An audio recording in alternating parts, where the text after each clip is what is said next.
Otoon arguu waan baay'een dabarse.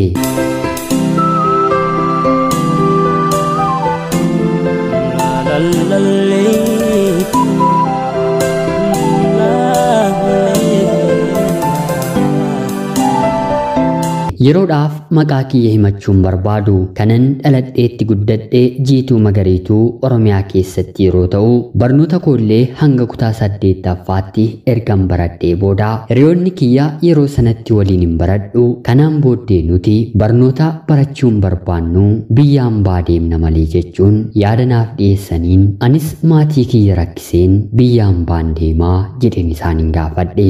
Haa ta'uutii garuu hiriyoota kiyyaaf akka tole jedhame anaaf salphaatti tolinaaf jedhamuu hin dandeenye. Sababa kanaaf haadhaaf abbaa kootti namoota jaarsa ta'anii kabajamanii naannoo keenya jiran ani fedhiin koo kanaan booda barnootaan itti fufuu otoo hin taane biyya hambaa deemeen ofis maatii kiyya jijjiiruudha jedheen akkanaaf kadhatan taasisee booddee irratti barnoota hin baradhu jedheen addaan yeroon kutu maatiin koo erga fedha ishee ta'ee haa deemtu naan jedhanii gara biyya hambaa Saawud Arabiyaatti imala koon taasise. Manni maadaamii anaan nagee gaariidha jedhee afaan guutee dubbachuu baadhus haa ta'uutii garuu obboloota kiyya dubaraa gara biraatiin yeroo madaalamu homaan jedhu ramaddii jedhu keessa jira. Haala kanaan kan hin argadhurraa maatii kiyyaaf ergaa obboloota kiyya yuunivarsiitii baratan maallaqa ergee barsiisaa waggaa 1.5 ergan jiraadhee booda dargaggoo biyya koo tokko waliin karaa toora sooshaal miidiyaa wal barraa yeroo hedduu isatu nagaa nagaafata. Ani garuu akkasaa guyyaa guyyaatiin nageenya kiyya hin deebisuu fi yeroonni jecha arrabaa qofa akkan dubbadhuuf qofa na tuqu anis ofirraa deebisuuf jecha toora sooshaal miidiyaan nan barreessaa fi yeroo booddee akka ani isa jaalladhu barbaadee suuraa isaa guyyaa guyyaan hiriyoota isaa waliin ka'u tulluu bahee bishaan otoo daakuu dalagaa otoo hojjetu haala keessa kiyya booji'uu danda'uun yeroo hundaa naaf erguun jalqaba. Kanarra darbee jalqabumaayyuu keessa kiyya tuqaa kan ture gorsa inni naaf qoodudha. Akka nama umurii mana 20 gara jalqabaa keessa jiru otoo hin taane gorsi inni na gorsu jaarsa waggaa 80 waliin wal qixxeedha jedhee dubbachuu nan danda'a. Wal barimsi keenyi haala kanaan erga jalqabee booda biyya hambaa waggaa 2 hojjedheen boqonnaadhaaf gara biyyaatti yeroon dhufu otoo waa'ee jaalala keenyaan murteessiin qaamaan argeen boqonnaa kiyya fixeen gara biyya hambaatti deebi'een malee erga sanaatti gaasarreetti anis tole jedheefiin jaalala kichuun eegalla. Anaaf jaalalli haaraadha. Inni garuu si'a 2-3 jaallatee xumurri isaa milkaa'uu fi dinnaan gara kiyya dhufeera.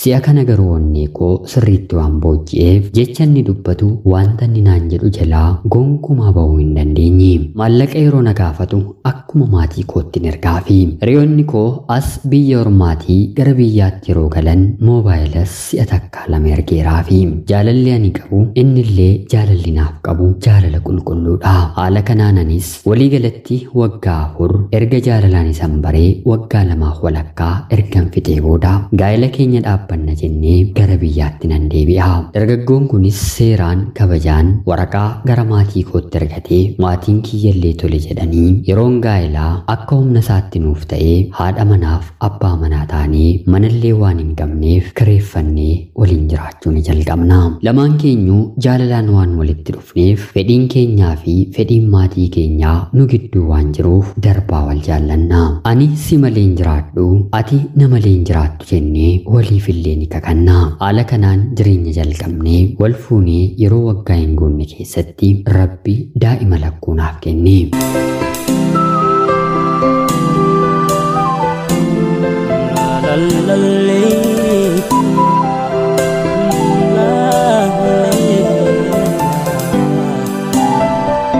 Maatiin isaa mucaa milkii lakkuu deessu nuuf fuutee jechuun guyyaan da'ee sa'aa elmannu jabbii ishee waliin baadiyyaatti oofanii akka kennaatti nuuf kennanii gammachuunis maatii lamaan keenya gidduutti ta'e. Abbaan manaan kiyyaa hojii akka dallaalaa magaala keessa hojjeta. Wanti hojjetu harkaa gara afaanii malee wanti ani qabadhee dhufellee gamnoomeen hojii waan ittiin bananneef waggaa 2 ol nu bira turuu hin dandeenye.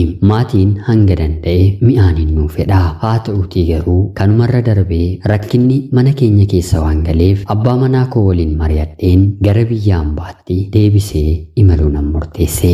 Erga kanaatii daa'ima kiyya lakkuu lamaan haadha kiyyaa fi obboloota kiyya dubaraa warra quxisuutti kenneen gara biyya hambaatti imala koon taasise.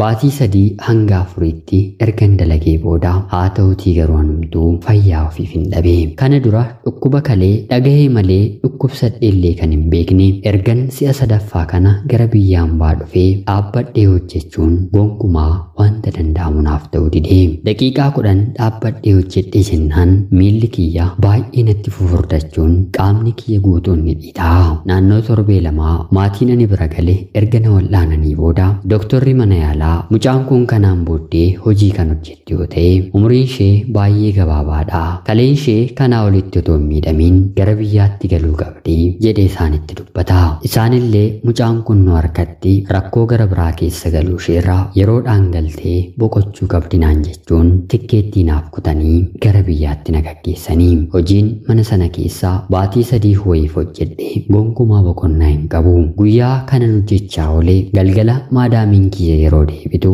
irra deebiseen tokko lamaan hojjedha. Xiqqoo boqochuuf yoon jedhu mataan ishee dhukkubee mana keessatti natti iyyiti. Kanatu si'a kana fayyaa na dhowwee gara biyya koo abbaa manaa koo ijoollee kootti hin deebi'a. Haa ta'uutii garuu maalaa godhu dhufee jiraachuu akkuman jalqabeen abbaan manaan koo amala haaraa natti baase. Durallee maallaqa argatu ofii hanga fayyadamu fayyadamee ijoollee koof jedhee waa qabatee dhufa. Si'a kana harka qullaa kiyya biyya hambaatii ergan deebi'ee garuu fuula isaa gudunfee wanta hojjetu bakkeematti fixee gara manaatti ol natti deebi'a. Anis mana keessa sadarkaa wanta nyaadhuu fi wanta dhugu dhabuutti yeroon deebi'u mana haadha kootti deebi'een maatii kootti maxxaneen jiraachuu nan jalqaba. Abbaan manaan kiyya garuu ishee hiikeeraa gara warra isheetti deebiseera jedhee olola narratti odeessuu jalqabe. Ani haadha ijoollee isaa lamaati. Ijoollee lakkuu babbareedoo ilmoo dhiiraan guddisa.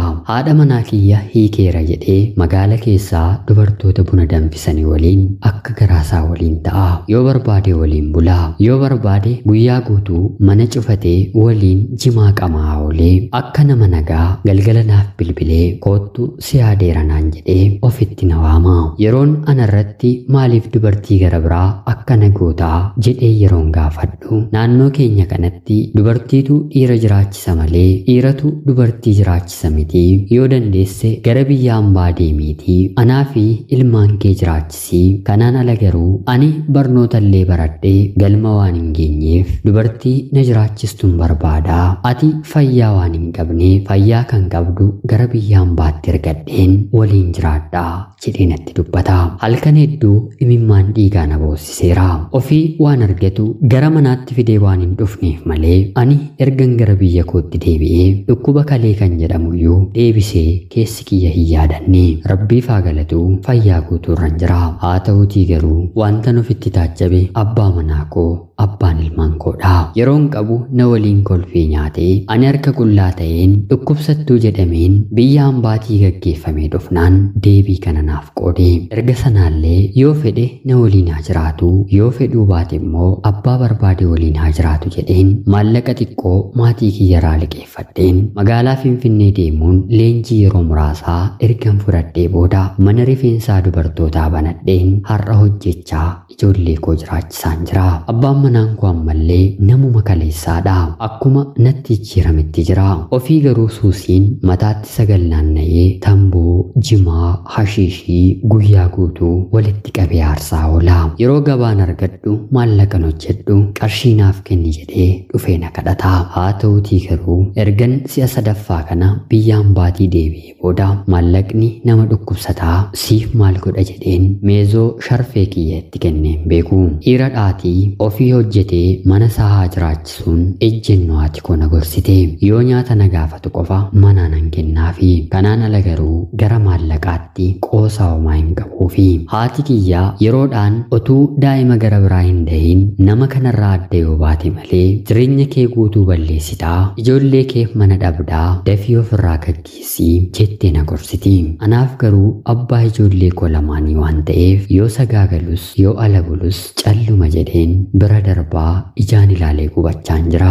Mee hiriyoonni koo seenaa kiyya dhaggeeffattan yaada keessan akkanaaf qooddan maal akkan godhu kan haati koo obboloonni koo na gorsan addaan baheen jireenya gara biraa jiraadhamoo namuma kana waliin hanga Rabbi na jiraachise jiraadhu naan jettu. Yaada keessan komentii jalatti naaf qoodaa. Ana obboleettii keessan Jiituu Magariituu Oromiyaa keessaa ulfaadhaa nagayaatti galatoomaa.